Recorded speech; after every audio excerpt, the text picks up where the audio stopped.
খট্টিমারি বাজারে ৩৪ লক্ষ টাকা অধিক খরচ করে সোলার চালিত পরিশ্রুত পানীয় জলের ব্যবস্থা করেছিল ধূপগুড়ি পঞ্চায়েত সমিতি।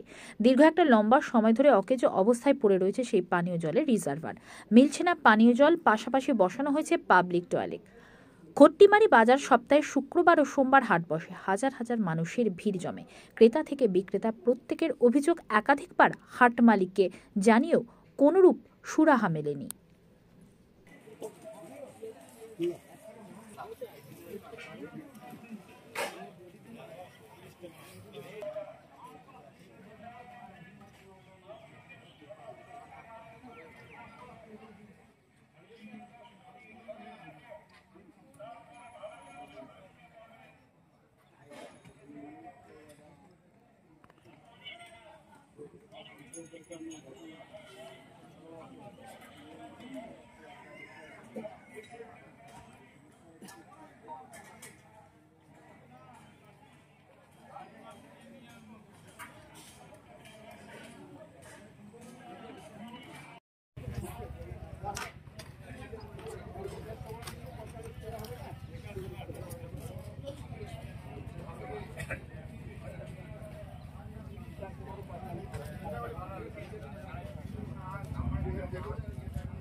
কি জল বেরো না?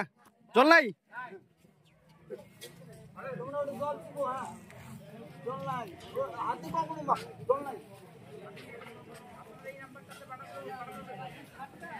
জল নিতে আসছেন? জল পেলেন? না, পাইলেন না। কি অবস্থায় আছে এটা? এটা কি যে আছে আমরা তো জানি না। আমার বাড়ি তো গারখুটা। আপনি এখানে ব্যবসা করেন? না, ব্যবসা না, আমার ভাই ব্যবসা করে তো।